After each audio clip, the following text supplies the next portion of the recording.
Fréquence HB en rediffusion. Ma radio, ma musique, Fréquence. Donc, nous recevons maintenant le maire de Granby, M. Pascal Bonin. Bonjour, M. le maire. Bonjour. Ça va bien? Ben oui, ça va bien. Donc, M. le maire, on peut dire que depuis quelques mois, le Québec est vraiment sur pause et Granby ne fait pas exception. Dans les prochains jours, on sait que plusieurs entreprises vont ouvrir. Quant au parc et aux sentiers de randonnée, pensez-vous pouvoir annoncer une ouverture prochaine? J'espère, depuis le début, en tant que président aussi de quartier de tout le réseau cyclable, à un certain point, j'étais le seul avec mes collègues maires de la région qui avait gardé cette installation ouverte. Je crois beaucoup pour la santé mentale, la santé physique, aux installations sportives. Fait que le plus tôt qu'on sera en mesure de rouvrir les parcs, c'est bien évident que je vais le faire. Ce qui est compliqué, je dois avouer, c'est plutôt l'organisation des sports dans les parcs.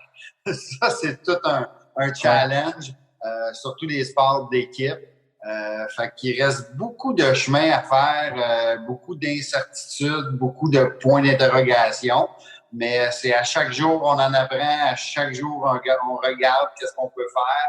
Puis faut que la vie continue après tout ça, là. Ben oui, c'est certain.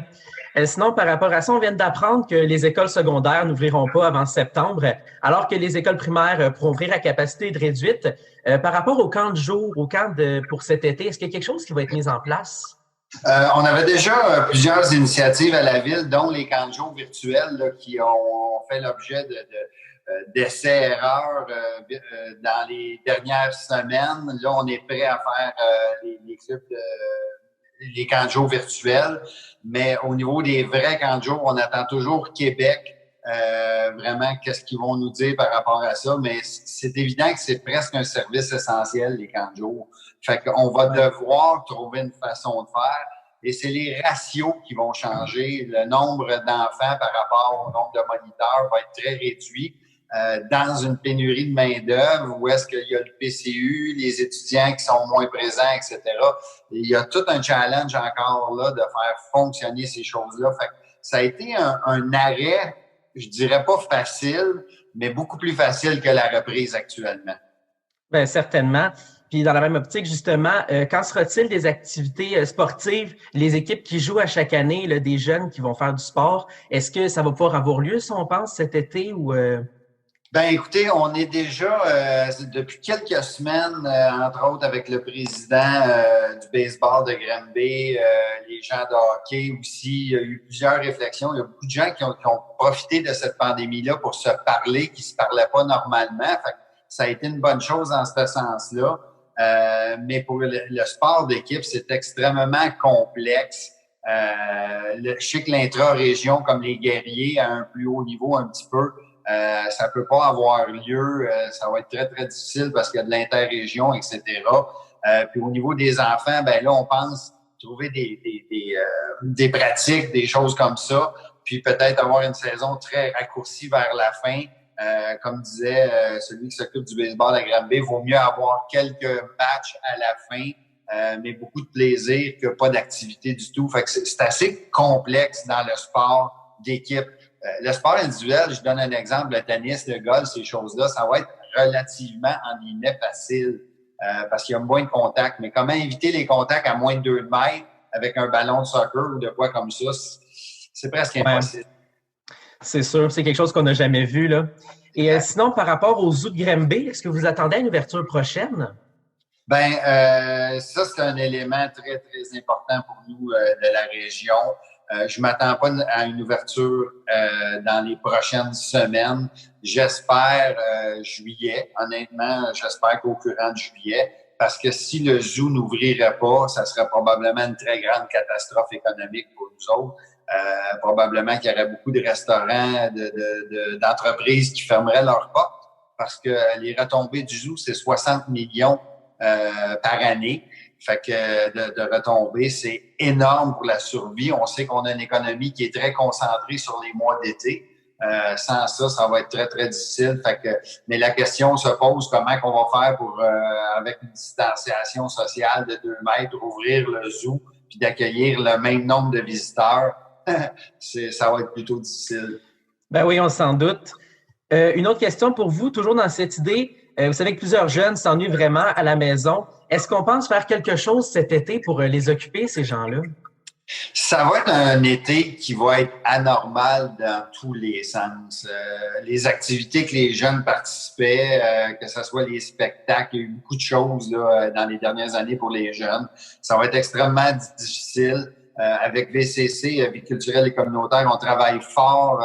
Puis le comité qu'on a formé, le JAG, le comité Jeune Ambassadeur de Granby, on travaille aussi avec eux. Fait qu'on suit leur initiative, tout ça, on essaie de faire des courants, qu'est-ce qui pourrait se faire d'une façon peut-être plus virtuelle, plus numérique. Mais c'est évident que ça a été extrêmement difficile pour les jeunes, surtout que dans une certaine génération, les blâmaient toujours de pitonner puis d'être à leur ordinateur puis jouer. Puis là, on leur disait, ouais, faites donc ça, écoutez des séries puis jouez à des jeux vidéo. Ça a été comme l'effet contraire.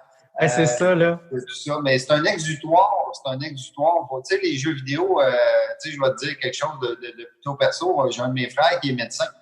Puis, il prescrit des fois des heures de jeux vidéo, même à des adultes, pour s'évader.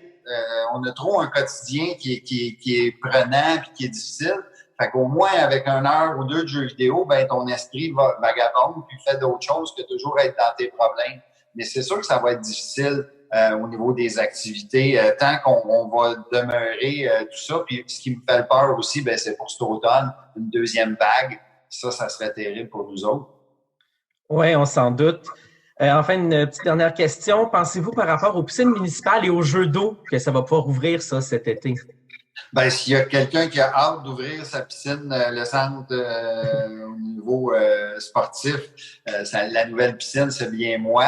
Il reste encore quelques semaines de travaux d'une façon ou d'une autre. Au début, c'était pas clair. On parlait que les piscines, c'était correct à cause du chlore. Puis finalement, c'est pas ça que j'ai entendu dernièrement, que les gouttelettes, c'était compliqué dans l'eau, etc. Donc, c'est peut-être une des dernières choses qui va ouvrir. On le voit, les études, les choses changent rapidement et c'est une incertitude. Tu sais, c'est une pandémie qui arrive comme ça dans un virus qu'on connaît pas puis qu'on connaît pas comment le soigner, comment le traiter. Fait que ça va être difficile, mais j'aimerais beaucoup ça que cet automne, on puisse faire une ouverture de la piscine. C'est quand même une installation de 35 millions qui est presque achevée à 95%, 90-95%, puis que j'ai bien hâte de montrer à la population. Puis c'est probablement notre première installation, excusez l'anglicisme, mais premium. D'habitude, on a des installations, c'est fonctionnel, mais celle-là, c'est vraiment, on s'est payé un luxe là, dans le sens que c'est des installations haut de gamme qui sont là pour 40 à 50 ans, des plongeoires, des glissades, vraiment des trucs spéciaux, des murs d'escalade pour les jeunes en plein milieu d'une piscine. On n'a pas vu ça souvent au Québec, mais j'espère vraiment avoir la chance cet automne de l'inaugurer. Ben oui, certainement. Pour finir, est-ce qu'il y a quelques mots que vous voudriez adresser aux jeunes secondaires là, qui sont confinés chez eux depuis plus de 50 jours là, déjà?